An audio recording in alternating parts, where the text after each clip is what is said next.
Salam kerahiman. Hari ini 13 November. Kita akan baca dari diary nomor 526 dan 532. Kita mulai ya. Dalam nama Bapa dan Putra dan Roh Kudus. Amin. 526. Tanggal 14. Kamis ini, ketika kami melaksanakan adorasi malam, mula-mula aku tidak dapat berdoa. Sejenis kegersangan melanda hatiku. Aku tidak dapat bermeditasi mengenai sengsara Yesus yang pedih. Maka aku meniarap dan menyerahkan sengsara Tuhan Yesus yang amat pedih itu kepada Bapa Surgawi sebagai pendamaian untuk dosa seluruh dunia. Sesudah doa ini, ketika aku berdiri dan berjalan ke tempat berlutut, tiba-tiba aku melihat Yesus di samping tempat aku berlutut. Tuhan Yesus menampakkan diri seperti baru saja didera.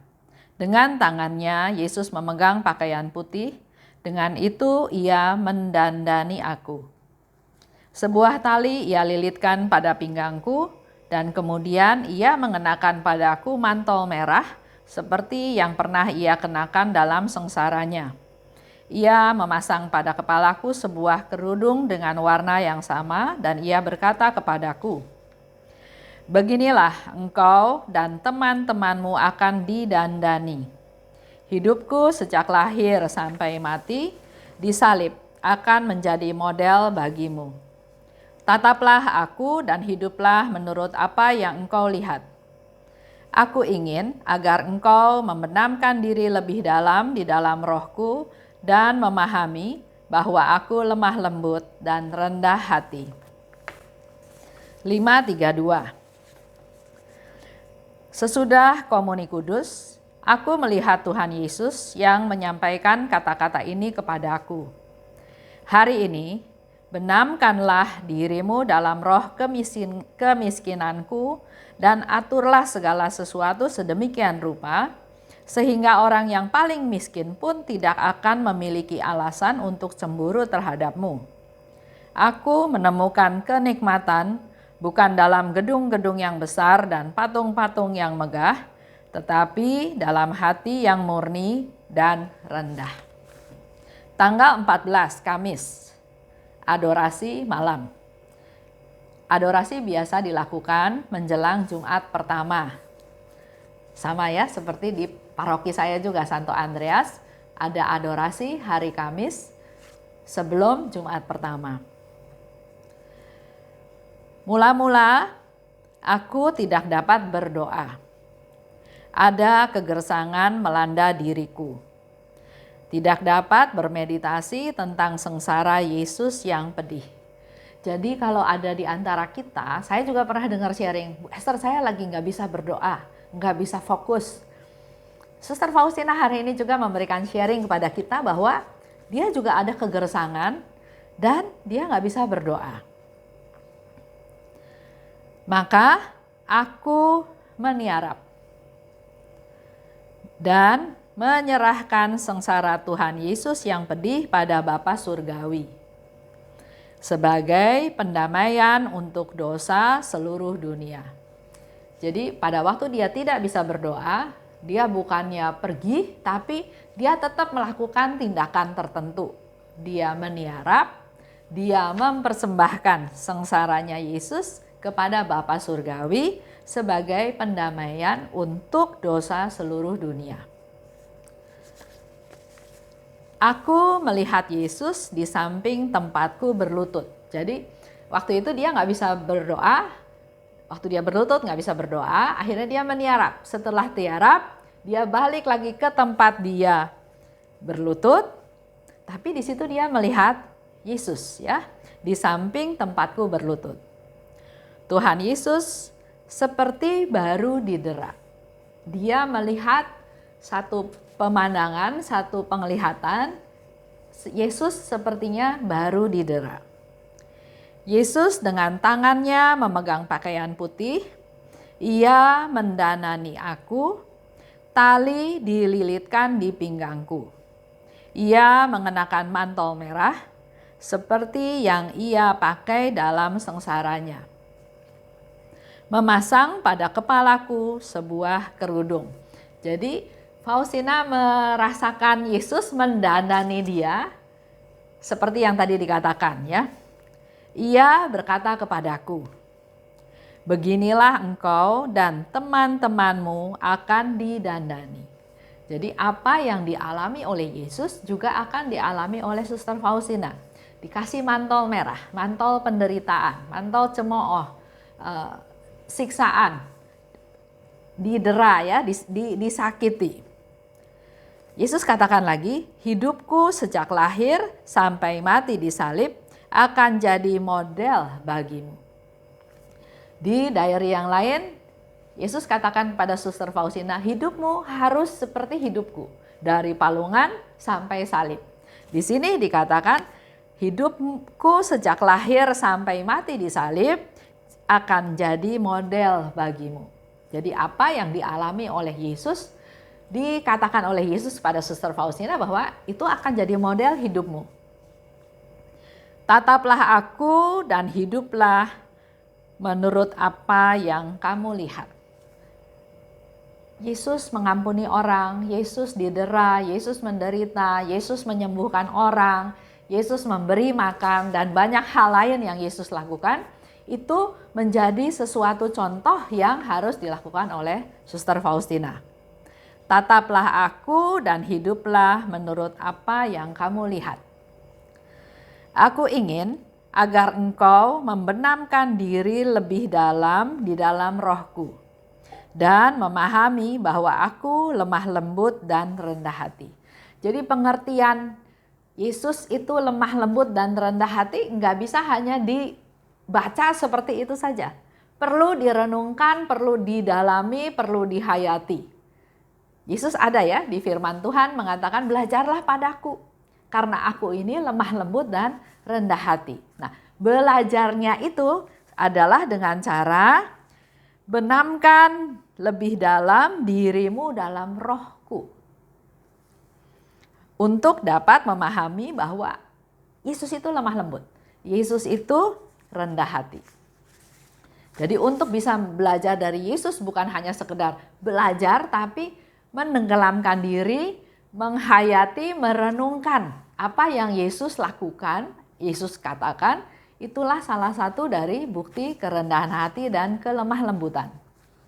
Contoh, pada waktu kaum Farisi membawa wanita yang kedapatan berzinah.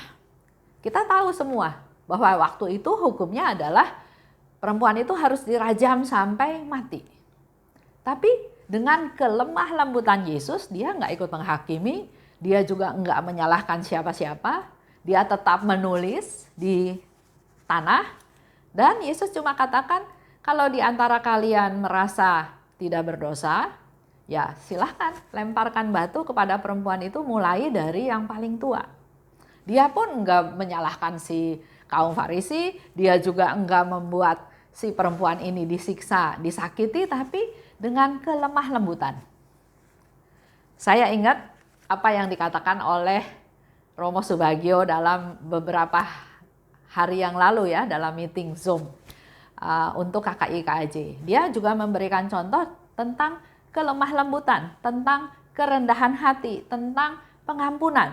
Yaitu cerita dibunuhnya 3 orang oleh teroris di gereja, salah satu gereja di Nice di Prancis ya, gereja Notre Dame.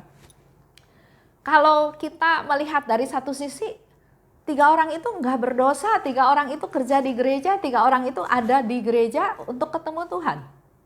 Tapi kok dengan brutal dibunuh, ditusuk, bahkan dipotong lehernya. Apa yang kita lakukan? Balas? Minta keadilan? Minta supaya orang itu dituntut atau apa?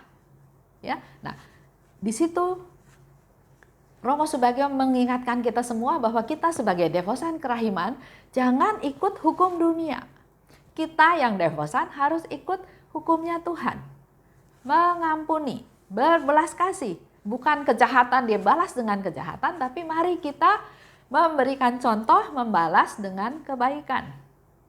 Oleh sebab itu Yesus katakan, belajarlah padaku karena aku lemah lembut dan rendah hati. Dan itu memang harus dihayati, direnungkan, kitanya sendiri juga harus bisa rendah hati, menenggelamkan diri dalam rohnya Tuhan. Jadi kita tahu tujuannya, tahu dasarnya kenapa Tuhan minta kita untuk berbelas kasih dan lemah lembut. Dikatakan lebih lanjut, sesudah komuni kudus, hari ini benamkanlah dirimu dalam roh kemiskinanku. Jadi Yesus minta pada Faustina untuk membenamkan diri dalam roh kemiskinannya Tuhan. Dan aturlah segala sesuatu sedemikian rupa sehingga orang yang paling miskin pun tidak akan memiliki alasan untuk cemburu terhadapmu. Kita sering merasa kita miskin, kita nggak punya dibandingkan dengan orang lain yang kita lihat lebih mampu. Ya. Tapi sekarang Yesus minta kepada Suster Faustina masuk ke dalam roh kemiskinannya Tuhan, di mana Tuhan itu menghampakan segalanya, jabatannya sebagai anak Allah, sebagai yang bisa mengatur segala sesuatu, yang punya kuasa untuk melakukan segala sesuatu, tapi dia melepaskan semua itu. Seperti dalam doa Koronka ya, Bapa yang kekal, ku persembahkan kepadamu tubuh dan darah, jiwa dan kealahan putramu yang terkasih Tuhan kami Yesus Kristus. Semuanya diserahkan. Kekuasaannya, haknya, apa yang dia bisa, betul-betul miskin, nggak punya apa-apa. Sampai Yesus bilang, sampai orang yang paling miskin juga nggak bakal iri melihat Suster Faustina. Jadi betul-betul menenggelamkan diri sampai betul-betul kita nggak punya apa-apa. Betul-betul papa, betul-betul tidak berdaya. Sampai tidak ada orang yang bisa iri sama kita. Aku menemukan kenikmatan bukan dalam gedung-gedung yang tinggi, bukan gedung yang besar atau patung yang megah, ya, tapi dalam hati yang murni dan rendah. Itu Yesus mengungkapkan juga itu kepada kita. Bukan rumah yang bagus, bukan gedung yang mewah, bukan hiasan di gereja yang wah, yang luar biasa, yang bunganya mahal-mahal, yang dekorasinya seperti apa, itu bukan menjadi targetnya Tuhan. Bukan di gedung-gedung yang besar, bukan di patung yang besar-besar, yang indah-indah, bukan. Tapi di dalam hati yang murni dan rendah. Yesus sudah kasih jalan, sudah kasih informasi ke kita. Yesus senang di hati yang murni dan rendah. Maka mari kita semua mengevaluasi diri kita masing-masing. Kalau kita belum punya hati yang rendah, kita belajar. Melalui keadaan yang ada, situasi yang ada, kita belajar. Sama seperti tadi pagi, Haryanto bilang sama saya ya, ayo kita belajar rendah hati. Kita belajar menerima apa saja yang terjadi. Jangan reaktif, jangan gampang bereaksi, tapi mari kita belajar menerima rendah hati dan jangan memaksakan kehendak. Ya, saya bilang ayo kita memang harus belajar ke arah sana. Itu aja untuk hari ini. Kita tutup ya dengan doa. Dalam nama Bapa dan Putra dan Roh Kudus, amin. Allah Bapa yang Maha Baik, sering kami juga masuk dalam situasi di mana kami tidak bisa berdoa. Tapi melalui renungan hari ini, Suster Faustina juga sharing pada saat dia tidak bisa berdoa, dia meniarap di hadapan Tuhan, dia mempersembahkan sengsaramu pada Bapa Surgawi untuk menjadi pendamaian dosa-dosa kami semuanya. Mampukan kami Tuhan untuk bisa meneladan Suster Faustina dalam hidup kami sehari-hari, dan kami juga mohon rahmat-Mu Tuhan, agar dalam hidup kami juga bisa hidup sesuai dengan apa yang Kau kehendaki. Peduli kepada sesama, peduli kepada yang membutuhkan, peduli kepada orang-orang yang Engkau kirim untuk menjadi bagian daripada kehidupan kami. Apakah dalam keluarga inti, dalam keluarga besar, dalam orang-orang sekitar kami, Biarlah melalui setiap keadaan, setiap situasi, Engkau mendidik kami, Engkau memberikan kami pelajaran untuk kami belajar dari Putra-Mu Tuhan kami Yesus Kristus untuk belajar rendah hati dan lemah lembut. Murnikan hati kami Tuhan, biarlah Engkau saja yang menguasai hati kami. Amin. Dalam nama Bapa dan Putra dan Roh Kudus. Amin. Salam kerahiman.